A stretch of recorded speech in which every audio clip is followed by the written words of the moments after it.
Who is Tyler Robinson, and why did he do what he did? A family member said that Robinson had described conservative activist Charlie Kirk as full of hate and spreading hate. Robinson was also reportedly in a relationship with his roommate, who was in the process of transitioning. It's important to recognize how oversimplifications and emotional appeals shape the world we live in, especially the messages young people absorb, from the classroom to social media and mainstream news. The word hate is a floating signifier, a term with no fixed or universally agreed upon definition. Words like this are easily monopolized by politicians, celebrities, and media figures who use them to advance their agendas without ever clearly defining them. What feels inclusive to some may feel exclusive to others. What one person sees as hateful, another may view as morally right or even loving. That ambiguity is the point. It allows language to be stretched, manipulated, and emotionally charged, often without accountability.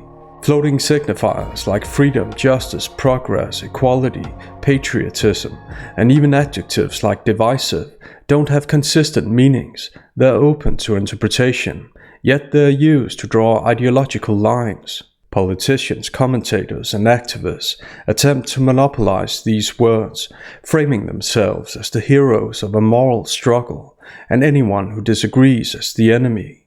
When one side believes it's in the right, simply because it's monopolized a set of nice-sounding floating signifiers, its followers can easily slip into thinking they're objectively right, and that anyone who disagrees is objectively wrong. Take a moment to consider this contradiction. Robinson accused Kirk of spreading hate, while he himself went on to commit the most hateful act imaginable. But that's the power of floating signifiers. They don't just label, they elevate one group as morally superior and cast the other as inherently dangerous. Take Matthew Dowd, a political consultant, who had this to say about Charlie Kirk after the incident. He's been one of the most divisive, especially divisive younger figures in this, who is constantly sort of pushing this sort of hate speech or sort of aimed at certain groups. I always go back to hateful thoughts lead to hateful words, which then lead to hateful actions. And I think that's the environment we're in, that people just, you can't stop with these sort of awful thoughts you have and then saying these awful words and not expect awful actions to take place. Matthew Dowd is a political analyst. When he repeatedly uses floating signifiers like hate and divisive, and subjective terms like awful, it's not accidental. He knows exactly what he's doing. Everything from his repetition to his emphasis on words like constantly reveals how calculated his framing is.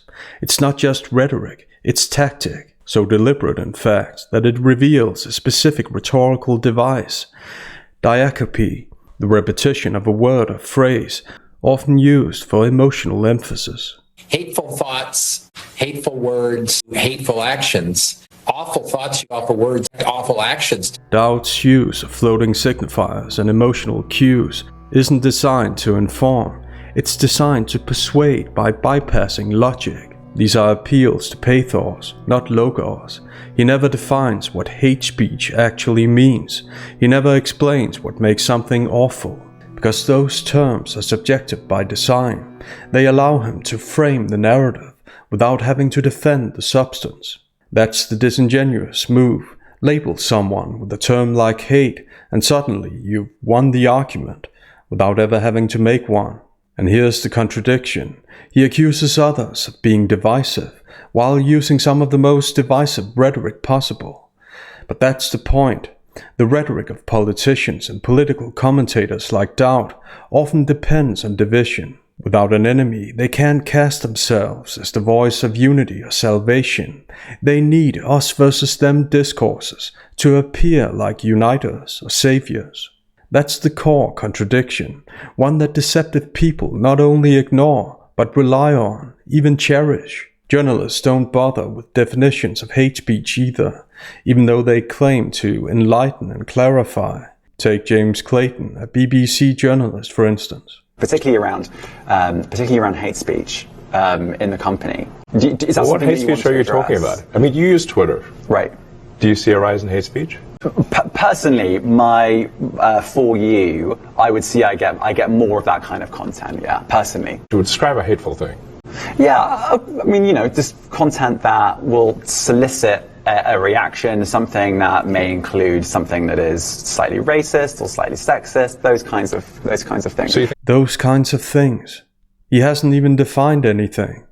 Instead, he uses two other floating signifiers to prove the floating signifier hate. Slightly racist or slightly sexist. But that's not how you prove anything. So content that'll solicit a reaction is hateful. Let me guess, that vague, logically inconsistent definition only applies to content he dislikes. Clayton doesn't seem confident in his own reasoning, probably because there isn't much of it. He tries to project ease as if he's stating the obvious, but everything from his gaze to his restarts to his hollow definitions suggests otherwise. That's why I'm asking for examples. Can you name one example? I honestly don't use. You can't name a single example. I'll tell you why, because I don't actually use that For You feed anymore, because I just don't particularly like it. The adverb honestly is the first warning sign that Clayton knows he's not being honest.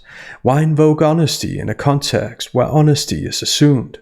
And no, he's not being honest because he just finished using the For You feed as grounds to his claim that he's starting to see more hateful content. My For You. But now he claims he doesn't use the feed. I don't actually use that For You. To escape this contradiction, he casually inserts the adverb just, a classic move to oversimplify and downplay. I just don't particularly like it. But no rhetorical softener can change the fact that he fails to substantiate his claim. I'll let Musk finish my argument. No, I don't think this is getting anywhere. You literally said you experienced more hateful content and then couldn't name a single example. Right, and as I said, that's absurd. I bring up this example because journalists like Clayton have enormous influence over what people believe about the world, about certain groups, about political issues. It's rare to see one of them challenged the way Musk challenges him here. Had this been an article or a polished news segment, Clayton's oversimplified and unexamined talking points would have gone entirely unchallenged, which means audiences, especially younger, more impressionable ones, would absorb floating signifiers like hate speech or slightly sexist without ever examining the specific context in which they're being used. When challenged, many influential figures resort to the same tactic Clayton tries, deflection.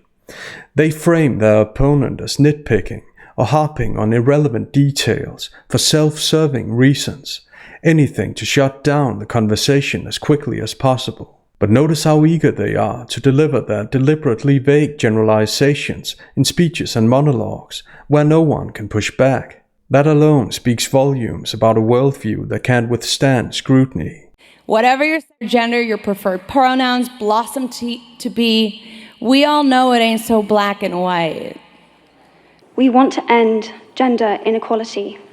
I was confused being called bossy because I wanted to direct the plays that we would put on for our parents, but the boys were not. It is time that we all perceive gender on a spectrum. Everybody who has been brave enough to be honest about how they feel, to live their lives as they are, as they feel they should be, as they identify. You've done so much to advance the cause of equality and freedom, equal justice under law. It is not to be debated. Equality and justice for all, period. LGBT rights are under attack by a Justice Department that now stands on the side of discrimination instead of equality. Instead of caring about specifics, people have grown accustomed to oversimplifying floating signifiers, and instead of engaging with their opponent's arguments, they've learned to label them. And labeling opens the door to dehumanization, as if the person being labeled is somehow undeserving of the same loving, open-minded, and inclusive treatment reserved for so-called allies. Of course, terms like loving, inclusive, and open-minded mean the opposite. They're used to justify excluding those who disagree. And allies, that word frames every disagreement as part of an us and them struggle. Floating signifiers and emotionally calculated slogans thrive where arguments and logic are absent. We see it everywhere, in schools, in the media, in politics, and throughout celebrity and influencer culture. Let's look at a few more examples of floating signifiers and calculated emotional appeals, particularly in politics and celebrity culture, where they've become a substitute for actual arguments. A 13-year-old transgender child wrote to me, "I hear adults much older than me debate about my existence when they don't even know me." Biden clearly thinks he's making a strong point, but he's not, because his argument can easily be turned against him. After all, he doesn't know this person either, assuming, of course, that this person even exists. He doesn't know their parents, their background, or the circumstances that might have influenced the choices they've made. Yet these are the kinds of emotionally charged narratives politicians and celebrities use daily to sway public opinion. Everyone has and should have existence. That's not the issue here. The real question is, at what age should children who aren't even legally allowed to smoke or drink be permitted to make life-altering decisions? By avoiding specifics, Biden conveniently reduces the debate to emotions alone. This is the same tactic celebrities often use when discussing these topics. Sarah McBride gave me a note from a 10-year-old transgender girl named Ella. She named herself that after my movie Ella Enchanted. In this note, Ella thanked me for my courage as an ally. It takes zero courage to love you.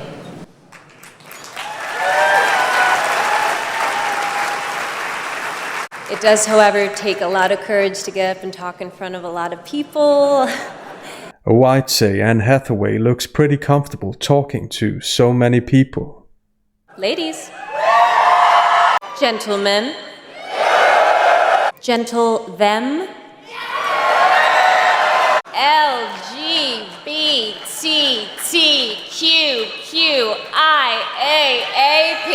Her humble brag, a modest, self-deprecating statement designed to draw attention to something she's proud of, comes wrapped in a claim of insecurity. By saying she's speaking to a lot of people, she frames this speech as an act of courage. Because of course, preaching to the choir takes so much courage.